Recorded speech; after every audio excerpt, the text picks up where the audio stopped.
Hello everyone. ఇవాళ మనతో పాటు ఉన్నారు senior producer, cine and political analyst Chittibabu గారు. వారితో మాట్లాడదాం. సార్ నమస్తే సార్. నమస్తే.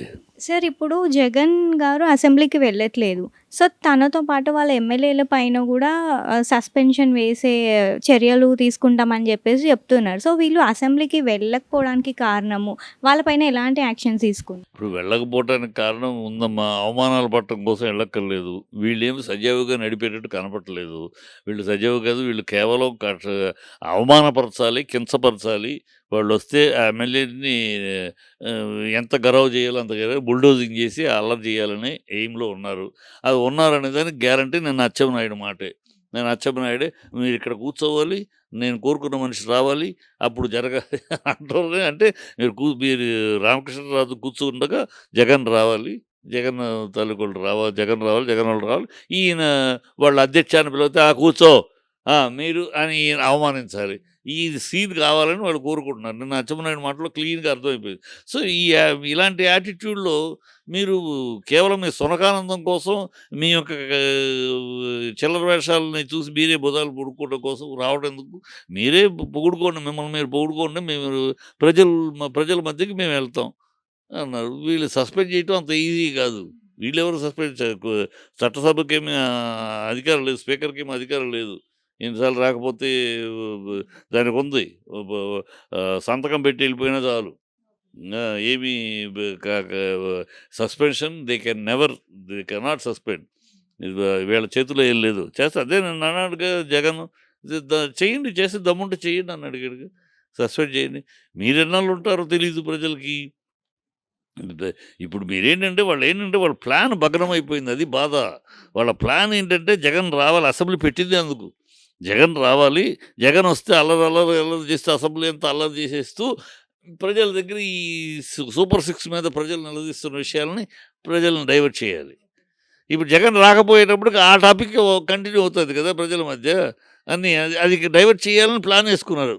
పవన్ వచ్చేస్తే డామ్ డూమ్ డకాని పవన్ ఒకటి ఈడొకడు వాళ్ళొకళ్ళు మాట్లాడేసి అల్లరి చేసేసి నాన్న బీభత్సం చేసేసి మొత్తం పవన్ మాట్లాడాడు, జగన్ నోరు పోయమన్నాడు, జగన్ మాట్లాడాడు, రామకృష్ణరాజు నోరు పోయమన్నాడు. ఈ టాపిక్లు వెళ్ళిపోతాయి. ఈ టాపిక్లు కావాలి వాళ్ళకి. సో దట్ ఈ వాళ్ళ మీద ఉన్న వ్యతిరేకతను గురించి చర్చ రాకుండా ఈ చర్చ రావాలి. అందుకని వాళ్ళ ప్లాను అది భగ్నమైంది. జగన్ నిర్ణయంతో మీ సునకానందం కోసం నేను రాను అని అంటతోటి అయిపోయింది. ఇప్పుడు సస్తున్నారు. ఇప్పుడు దానివల్ల వాళ్ళ ప్లాన్ భగ్నమైపోయింది. చంద్రబాబు బాధ, దుగ్ధ అది. అసలు సీఎంగా చేసినోడు ఆయన ఒక స్పీకర్‌ని కూర్చోబెట్టినాక ఏం మాట్లాడాడమ్మా ఆయన? నీ రచ్చబండ నాటు నాటు పాట సాంగ్‌లాగా పేలిందంటాడా? రచ్చబండలో ఎన్ని బూతులు మాట్లాడాడు ఆయన? రచ్చబండలో ఎన్ని అసహ్యమైన మాటలు మాట్లాడాడు. ఒక సీఎంని పట్టుకుని. అది నువ్వు దాన్ని మెచ్చుకుని పొగుడుతావా? ఒక సీఎంగా నువ్వు. 40 ఏళ్ళు 45 ఏళ్ళ అనుభవం ఉన్నవాడిగా. అంటే వాళ్ళ చిల్లర ఆలోచన అర్థమైపోయింది. వాళ్ళ చిల్లర ఆలోచన ఏంటంటే అవమానపరచాలి, కించపరచాలి, అసలు వాళ్ళని అల్లరి చేయాలి, బుల్డోజింగ్ చేయాలి, వాళ్ళని మాట్లాడనివ్వకూడదు, కూర్చొనివ్వకూడదు. వాళ్ళంతట వాళ్ళు వచ్చి వాకౌట్ చేసి వెళ్ళిపోవాలి. ఇది వీళ్ళ ప్లాను. అది భగ్నం చేసాడు పవన్ జగన్ ఒకే మాటతోటి. నేను రావటం లేదు, మీ వల్ల చేతనేం చేసుకోండి. ఏం చేస్తారు? చేయని చూద్దాం. సస్పెండ్ చేస్తారు. ఏం చేస్తారు? మళ్ళీ కొత్త రూమర్ ఒకటి మొదలెట్టారు. వాళ్ళల్లో కలకల ఉంది, కొంతమంది ఎమ్మెల్యేలు వెళ్ళటానికి ఇష్టపడుతున్నారు. ఎన్ని పిచ్చి మాటలు. వాళ్ళు ఒక కట్టుబడిగా కట్టుబాటు మీద ఉన్నారు వాళ్ళు. వాళ్ళేమి అందరూ మీరు ఆలోచించుకునే ఇలాంటి నిర్ణయం తీసుకుంటానికి ఊరినే అలవోకగా నిర్ణయం కాదు. పూర్వాపరాలు ఆలోచించి వాళ్ళ యాటిట్యూడ్ ఏంటి, వాళ్ళు ఏం చేయబోతున్నారు, ఏం ఆలోచిస్తున్నారు, ఎలాంటి బుల్డోజింగ్ చేయబోతున్నారు, ఎలాంటి అవమానపు కార్యక్రమాలు ప్లాన్ చేస్తున్నారు, ఈ క్షుద్ర రాజకీయాలు ఏంటి అన్నీ ఒక అనలైజ్ చేసుకుని వాళ్ళకి అవకాశం ఇవ్వద్దు. వాళ్ళ సునకానందం కోసం మనం వెళ్ళొద్దు. వాళ్ళ బుల్డోజింగ్ కార్యక్రమం కోసం మనం అవకాశం ఇవ్వద్దు అని నిర్ణయించుకుని రావట్లేదు. అంటే నిజంగానే వీళ్ళపైన ఒకవేళ వాళ్ళు ఇంకా అసెంబ్లీకి వెళ్ళకపోతే వాళ్ళపైన నిజంగానే సస్పెన్షన్ వేయడం గానీ, లేకపోతే ఎలాంటి చర్యలు ఉంటాయండి? ఎలాంటి చర్యలు తీసుకోలేరమ్మా. సస్పెండ్ చేయటం వీళ్ళ చేతిలో స్పీకర్ గారు సస్పెండ్ అంటానికి కుదరదు. ఈ కెనాట్ డూ దట్. చట్టాలున్నాయి. ఉన్న చట్టాలను వీళ్ళ ఇష్టానికి వీళ్ళు బుల్డోజ్ చేయడానికి కుదరదు. They cannot suspend. వాళ్ళంతట వాళ్ళు రిజైన్ చేయటము వా తప్పితే వాళ్ళు 15 అసెంబ్లీకి ఒకరోజు ఒకసారి సంతకం పెడితే చాలు. అటెండ్ అవ్వాలి, ఖచ్చితంగా కూర్చోవాలి, 6 గంటలు కూర్చోవాలి, అప్పుడే మెంబర్‌షిప్ అదేమీ లేదు. ఆ చట్టం ఎక్కడా లేదు. వీళ్ళేమైనా కొత్త చట్టం తీసుకొస్తే తీసుకోరు. సస్పెండ్ చేసి చేయని. అది కూడా అన్నాడుగా ఆయన చేయని. We're not bothered. వాళ్ళేమి సస్పెండ్ చేయడానికి భయపడట్లేదు. అయ్యయ్యయ్యో! మా మా అనట్లేదు. యెస్, సస్పెండ్ చేస్తారా చేసుకోండి. మాకు ఊడిందేం లేదు. ప్రజలతోటి మాట్లాడుతూ ఉంటాం. 3 రోజులకోసారి నేను వచ్చి మాట్లాడతాను. మొన్న మాట్లాడాడు. నిన్న మిగతా వాళ్ళు మాట్లాడారు. మళ్ళీ రేపు ఆయన వచ్చి మాట్లాడతాడు. సో, అసెంబ్లీలో ఏం మాట్లాడాలో, మీరు మాట్లాడిన దాన్ని ఏమి కౌంటర్ ఇవ్వాలో అది ఇక్కడ ఇస్తాడు ప్రజల ముందు. ఇవాళ సోషల్ మీడియా ఉంది. మొత్తం మాట్లాడింది ప్రజల్లోకి అసెంబ్లీలో మాట్లాడితే ఎంత వస్తుందో ఇది అంతే వెళ్తుంది కదా! అదేం బాధలేదు. సో, తను రీసెంట్‌గా ఒక మాక్ అసెంబ్లీ గూడా వాళ్ళు కండక్ట్ చేశారు గదా! సో, దానిపైన ఎలా మీ అభిప్రాయం? అదేనమ్మా.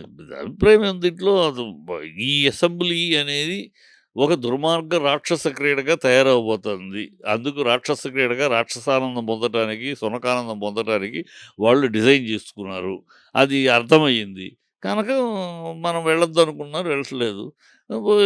మామూలుగా అసెంబ్లీలో మనం ఏం మాట్లాడాలి, ఏ విషయాలు మాట్లాడాలి ఇక్కడ చర్చించుకుంటున్నారు అంతే. మాట్లాడుకొని అసెంబ్లీలో ఒక్కొక్కళ్ళ అభిప్రాయాలు ఉంటాయి కదా! 10 మంది ఉన్నప్పుడు ఒక ఇష్యూ మీద ఏం మాట్లాడాలి, వాళ్ళ అభిప్రాయం వీళ్ళ అభిప్రాయం తెలుసుకుని ఫైనల్‌గా ఆయన ప్రెస్ మీట్ మాట్లాడతారు. అసెంబ్లీ ప్రతిపక్షం ఉండాలి. ప్రతిపక్షం ఉంటేనే దాని విలువ.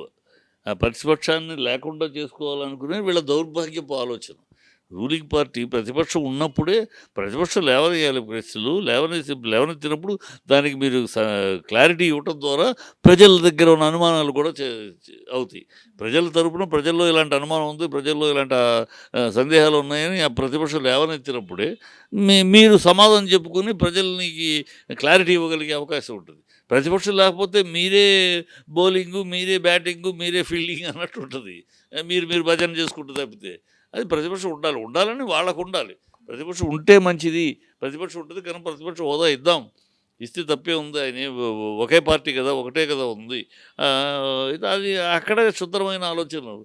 ఆ క్షుద్రమైన ఆయనకి ఎందుకు ప్రతిపక్ష హోదా ఇస్తే ఏంటి, ఏమి తేడా లేదు.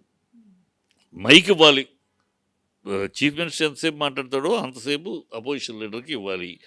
గేట్ దగ్గర కాకుండా ఆ అపోజిషన్ లీడర్ పాలకపక్ష నాయకుడు కారు వచ్చినట్టు, స్పీకర్ కారు వచ్చినట్టు ప్రతిపక్ష నాయకుడు కారు కూడా మెయిన్ ఎంట్రన్స్ దాకా వస్తుంది. లేకపోతే అక్కడే దిగిపోవాలి. అక్కడే గేట్ దగ్గర దిగి నడుచుకుంటూ రావాలి. మీరు ఈ చిల్లర ఆలోచనలు, అతను అక్కడి నుంచి నడుచుకురాని అతను నడుచుకొస్తా ఉంటే అని ముసి నవ్వులు నవ్వుకుంటారు, దాని మీద కామెడీ చేయటాల కోసం మీరు ఈ చిల్లర ఆలోచనల కన్నా గౌరవంగా ప్రతిపక్ష హోదా ఇవ్వండి.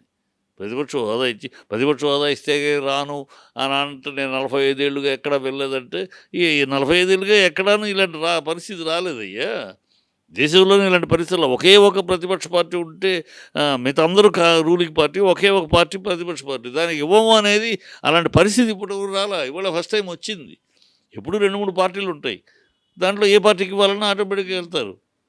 ఇప్పుడు అది కాకుండా ఒకే పార్టీ ఉంది, మిగతా అందరూ పాలకపక్షమే, ఒకే పార్టీ. ఆ పార్టీకి నేను ప్రతిపక్షం ఇవ్వాల్సిన పరిస్థితి, నేను ఇవ్వను అనే సిచ్యువేషన్ ఇది. నువ్వు 45 ఏళ్ళుగా చూడలేదంటే 45 ఏళ్ళుగా అలాంటి పరిస్థితి రాలా. నీకోసం ఇవాళ పరిస్థితి వచ్చింది. నీ మ్యాగ్నానిమిటీ ఏంటి, నీ యొక్క అనుభవం ఏంటి తెలుసు. ఇది చట్టం కాదు, ఇదేమి రాజ్యాంగబద్ధం కాదు.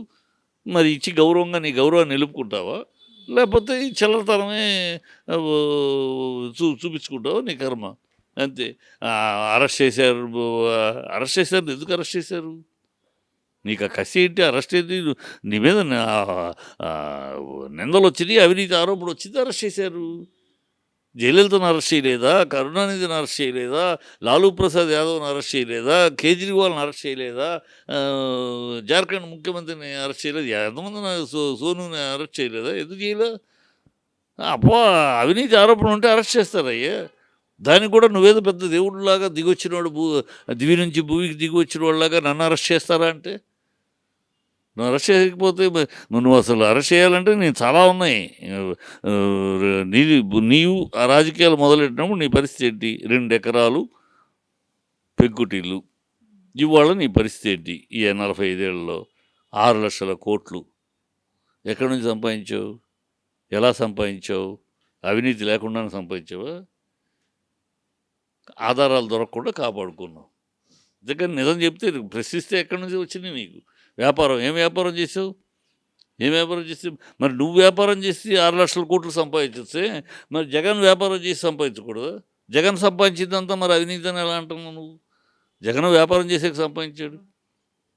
మాట్లాడేటప్పుడు నువ్వేమో నువ్వు సంపాదించిందేమో వ్యాపారం చేసి సంపాదించాడు. మరి జగన్ సంపాదించిందేమో అవినీతా? నీది మాత్రం అవినీతి కాదు. నువ్వు చేస్తే సంసారమును, వాళ్ళు చేస్తే వ్యభిచారం. ఇవన్నీ పిచ్చి పిచ్చి మాటలు. కనుక అతను ఆలోచించుకొని మనం అపోజిషన్ పార్టీకి ఆ హోదా ఇద్దాం. ఉన్న పార్టీ ఒకటే కనుక ఆ హోదా ఇద్దాం. రాని అతను వస్తే చర్చ బాగుంటుంది. వాళ్ళు అడగని నిలదీని దానికి తగిన సమాధానం మనం చెబుదాం అని ఉండాలి. అది వద్దు అసలు. వాళ్ళ ఉద్దేశమే అసలు హోదా ఇవ్వకూడదు, అందుకని అవమానకరంగా ఉండాలి. వాళ్ళు మాట్లాడితే కూర్చో, నోర్మయ్య కూర్చో, మీకు ఆయన మైక్ ఎత్తుకుని మాట్లాడితే ఎప్పుడు లేదో హోదా లేదు, అప్పుడు మైక్ పుచ్చుకోగానే స్పీకర్ కూర్చోండి కూర్చోండి అనొచ్చు. అదే అపోజిషన్ లీడర్ అయితే కూర్చోండి అనలేడు. ఖచ్చితంగా 10 నిమిషాలు ఆయన 10 నిమిషాలు మాట్లాడితే ఈయన 10 నిమిషాలు ఇవ్వాలి అవకాశం. కనుక ఆ చట్టం అది చేయాలి కనుక ఆ పరిస్థితి రానివ్వకూడదు. ఆయన మాట్లాడనివ్వకూడదు. రావాలి. మీరు చేయబోయే ప్లాన్లకి, మీ అవమానాలు, మీరు చేయబోయే దానికి ప్లాన్ చేసుకున్న అవమానాలకి, అసహ్యమైన దీనికి సిద్ధపడి రావాలి. ఎందుకు రావాలి? మీకు ఉండాలి, ఆయనకు ఉండాలి. 40 ఏళ్ళు అనుభవం అంటున్నాడు, 14 ఏళ్ళు సీఎం అన్నాడు. ఇంతవరకు ఇలాంటి పరిస్థితి లేదు. ఫస్ట్ టైం ఈ పరిస్థితి వచ్చింది దేశంలో. ఎక్కడ 45 ఏళ్ళుగా నేను చూడలేదు. నువ్వు చూడలేదు, ఎవడో చూడలా. ఎవడు నువ్వే కదా చంద్రబాబు, ఎవరూ చూడలే ఇలాంటి పరిస్థితి. ఏ రాష్ట్రంలోనూ ఇలాంటి పరిస్థితి రాలేదు. ఫస్ట్ టైం వచ్చింది ఇలాంటి పరిస్థితి. అపోజిషన్ లేక ఒకే ఒక పార్టీ ఆపోజిషన్ 11 సీట్లు రావడం ఫస్ట్ టైం. కనుక ఫస్ట్ టైం వచ్చిందాన్ని ఈ చట్టంలో లేనిది, రాజ్యాంగంలో లేనిది, ఒక ఆనవాయితీగా వస్తున్నదాన్ని ఆనవాయితీని పక్కన పెట్టి చట్టంలో ఉన్న ప్రకారం ఇవ్వండి అవకాశం అంతే. అది మ్యాగ్రాండ్ చూపించుకోవాలి. అది చూపించుకోకుండా ఊరినే ఎదురు మాటలు, ఎదురు దాడి ఎందుకు? అంటే వీళ్ళకి ప్రతిపక్ష హోదా ఇవ్వకపోవడానికి వెనకాల అంటే వీళ్ళు నిలదీస్తారని చెప్పి, వీళ్ళ పాలన గురించి ప్రశ్నిస్తారని చెప్పి వాళ్ళకి ఇవ్వట్లేదని అనుకోవచ్చా? అది కాదమ్మా, నిలదీస్తారని కాదు. అసలు నిలదీస్తారు ఆ పాయింట్. అసలు అవమానకరంగా చెయ్యాలి వాళ్ళని. వాళ్ళకి అది ప్రతిపక్ష హోదా ఇస్తే మెయిన్ ఎంట్రన్స్ దాకా అది ప్రతిపక్ష నాయకుడు వచ్చే ఉంటుంది. లేకపోతే అక్కడెక్కడో దిగిపోయి మామూలు అందరు ఎమ్మెల్యేలాగా నడుచుకుంటూ రావాలి. సో అలాంటి అవమానం, అలాగ ఆయన అందరిలాగా నడుచుకుంటూ వస్తూ ఉంటే, అక్కడెక్కడో దిగిపోయి నడుచుకుంటూ వస్తూ ఉంటే చూసి వీళ్ళు ఒక సునకానందం పొందాలి. చూడు ఎలా నడుచుకుంటారు అందరితో పాటు, అందరూ అని సునకానందం పొందాలి. ఆయన అసెంబ్లీలో లెగిస్తే అపోజిషన్ లీడర్ కాదు కనుక మైక్ న్యాచురల్గా ఎవరు. సో ఈయన ఎప్పుడైనా లెగిసాడు అనుకో, కూర్చో జగన్ గారు కూర్చోండి, మీరు చెప్పండి అంటూ ఉంటాడు స్పీకరు. సో జగన్ లెగిస్తే దాన్ని కూర్చోండి. ఇలాంటి అవమాన సన్నివేశాలు చేయాలి. అది మిగతా సభ్యులు ముసి నవ్వుకుంటూ ఎంజాయ్ చేయాలి. ఈ ఒక క్షుద్రమైన ఆలోచనలు, ఈ ఒక ఇలాగ జిగుత్సాకరమైన ఎంజాయ్మెంట్ పొందటం కోసమని వాళ్ళు ఇవ్వట్లేదు. అవన్నీ పక్కన పెట్టి చంద్రబాబు కాస్త విద్యతో ఆలోచించి, ఇది చట్టంలో లేదు, కేవలం ఒక ఆనవాయితీ సాంప్రదాయంగా వస్తుంది కనుక ఇవాళ ఉన్నది ఒకే ఒక పార్టీ, అది ప్రతిపక్ష హోదా ఇద్దాం అని ఉండాలి. ఇస్తే ఆటోమేటిక్గా వస్తారు. అప్పుడు ప్రశ్నిస్తే మీరు సమాధానం చెప్తారు, ప్రజలు వింటారు. ఎవరి ప్రశ్నలో నిజాయితీ ఉంది, ఎవరి సమాధానంలో నిజాయితీ ఉంది ప్రజలు చూస్తారు కదా. ఆ అవకాశం ఇవ్వకుండా ఎందుకు బుల్డోజ్ చేస్తున్నారు? ఇది ఎందుకంటే ఆ టాపిక్ అసలు వాళ్ళు మాట్లాడతారు ప్రశ్న కాదు, టాపిక్ డైవర్ట్ అయిపోవాలి. జనాల్లోకి వేరే టాపిక్ వెళ్ళాలి. ఈ సూపర్ 6 గురించి ప్రజలు ప్రశ్నిస్తున్నారు, వరదల గురించి అడుగుతున్నారు. ఇవన్నీ వాటి నుంచి డైవర్ట్ అవ్వాలంటే ఇక్కడ అసెంబ్లీలో ఒక గందరగోళం జరగాలి, ఒక అల్లరి చిల్లరి క్షుద్ర రాజకీయం జరగాలి. సో ప్రజలందరూ ఇక బయటకు వచ్చినాక ఈ 4 రోజులు దాని మీద జరిగిపోతాడు. ఒక నెల జగన్ ఏం మాట్లాడాడు, పవన్ కూర్చోమని ఎలాంటి సమాధానం చెప్పాడు, ధీటైన ఉప ముఖ్యమంత్రి ధీటైన సమాధానం, ఉప ముఖ్యమంత్రి ఆవేశానికి మూసుకు కూర్చున్న జగన్, ఇలాంటి క్యాప్షన్స్ పెట్టి మీడియాలో ఇలాంటివన్నీ చేసి ఆనందించాలి.